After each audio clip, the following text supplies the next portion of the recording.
Hello, this is Carolyn, and I'm back to make another video that I'll probably end up deleting. I'm so optimistic, and I just step right out there on the positive foot. Well, that's because I've deleted most of them that I have done for different reasons. Mainly because I either am speaking way too slowly, which I tend to do, because I became measured, because on one of the other videos that I did, it was told to me that I was speaking about taboo subjects or using words that were taboo. Then I became very slowed down and very measured because I don't want that to happen again. But okay, my topic was actually going to be helping people over 55, specifically guys, but not necessarily. Maybe I'm a little more critical on guys than I am on women. Why is that? I guess because I find more of a common thread with women. If they're critical, then I guess I side with them, or I tend to.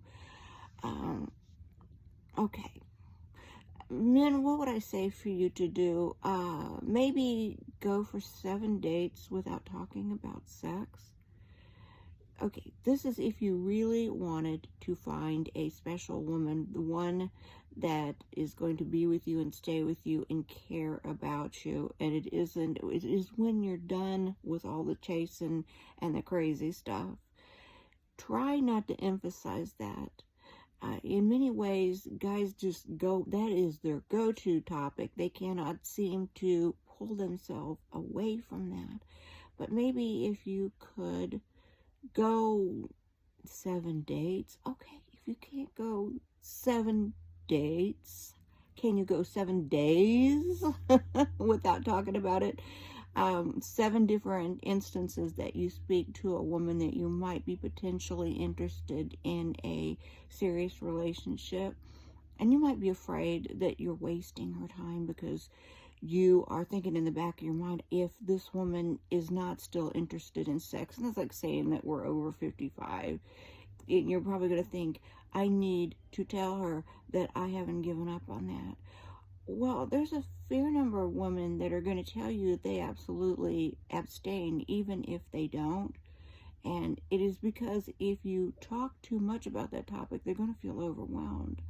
And I even know of guys who talk about their conquest from the past. I mean, sometimes they get in the Wayback Machine and talk about the 80s and 90s conquest, or talk about your ex-wife or your girlfriend and what she did. And every time you're doing that with a woman, they're measuring up what they think you're going to expect out of them. I mean, it goes both ways, though. Women, you probably shouldn't go there either.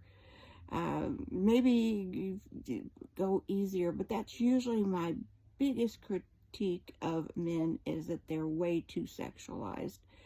What I would like to see more men do is balance physical, mental, and spiritual.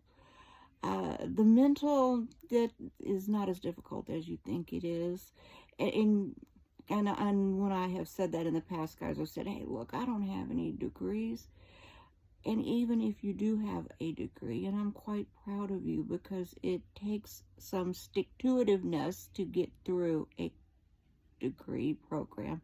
It takes some money too, quite honestly. That might be kind of a status symbol in a way, that you had the money, especially if you tell them that you paid back the loan. But anyway, but have some depth in your conversation, whether it is taking a class on Udemy, Udemy, and critiquing it.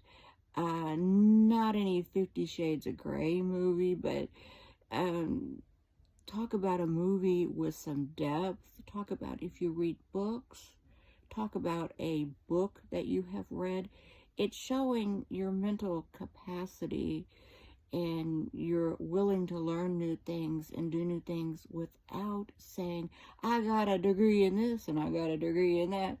It's without going down that long list, because I think women sometimes would like to not hear about it as much as just see you and see how you operate in daily life, how you analyze things, how you put together information. And The spirituality. Now, this one is not going to be for everybody, but, and I kind of thought too, am I not being inclusive by putting spirituality and expecting men who are atheists to go down that? If you are an atheist, I think there might be a hole in your soul. Well, a hole where your soul would have been, right? I can't help but be a smart aleck, can I?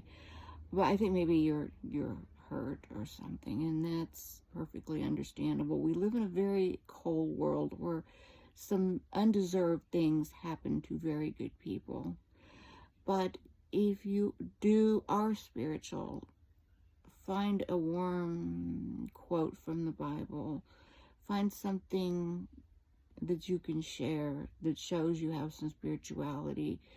Even if it's talking about growing plants and trees and rescuing animals, nurturing and feeding them, your trees, your farm, things that show you're all tied to nature, which all kind of flows into spirituality. But you want to seem well-rounded. And while I am as happy for you if you got toys as you are happy about having them, meaning your big house and your motorcycle and whatever else you've your car. Hey, if it's paid for in this day and age, sometimes that's quite something to be proud of, and you can chalk that up as something good. Anybody can owe a lot, right? It's having it paid for. Sometimes it matters.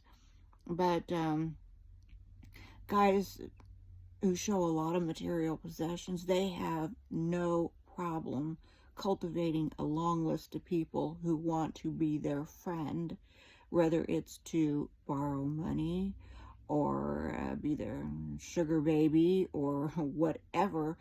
But you know that, and while those friendships keep you from being lonely on one level, they're not pursuing you for the depth that you want them to pursue you for.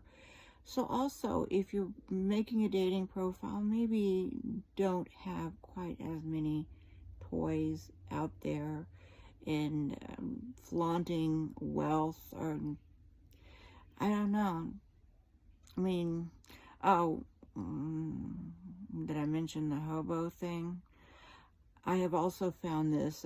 Friends of mine have pointed out there are actually guys that are homeless. And I know girls do it too, and probably girls do it more. I just haven't seen any. That they're pursuing a relationship because they want a place to live. Hey, honest, I'm serious. Talk about moving into a serious relationship very quickly. If you're dating because you need a place to stay, well, that is just so wrong. Come on. Heal yourself. Go into the shelter, whatever you need to do, and heal yourself, and then get back out there. Because in a way, if somebody brings you in, you're wanting it to be on an even playing field, but you know this woman is bringing you in, I'm going to be honest with you guys, she's probably not quite looking at you the same as if you had a place of your own. She might be taking you in because she's got that lonely burn too, but in the back of her mind, she's thinking, oh, darn, I'm going to hang this over his head for a long time. So don't do any hobo dating if you can help it. And I was just throwing some general pointers out there, and I was also kind of sitting back here waiting to see if that cat came in here to attack me again. I mean, I closed the door, so she can't get in now because my little boy cat is here. And I'm trying to think, why would a cat attack me? Was the cat attacking me because I was going to say that I doubted that the moon landing was real? No, I'd like to think that this was a feral cat, and the reason it attacked me was because I've got Mongolian fur on here. Maybe she was in heat and she thought this was an animal. I don't know. I have no idea exactly, but I'm going to say that I need to go ahead and pursue, because I really am.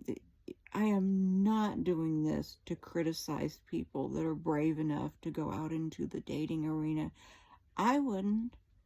If anything happens to my husband, I'm probably done. So I'm not doing this so I can make fun or laugh at anybody.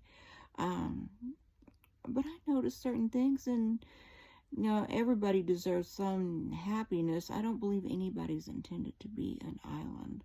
So, maybe go find what you need. But if I can help you on the way to that, if I can come up with any answers, I will hope they will come to me.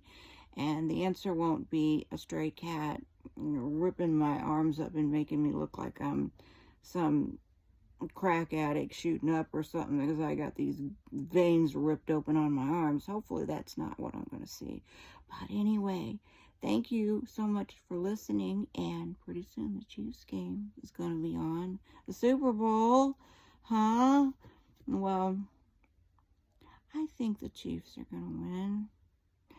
Do they deserve to win again? Oh, maybe not. I'm not going to watch 1 second of it, to be honest, but I really want them to win for the reason that it brings people together from all walks of life. You can go in the grocery store and you can see people that have typically very little in common, finding that common ground, and they're sharing that motivation for the Chiefs to win. That's good. It's a community effort. Hey, I'll take anything sometimes to make things, find something that we got in common, right? Okay, well, I'll see if I actually leave this video up or if I delete it. I've deleted most of them.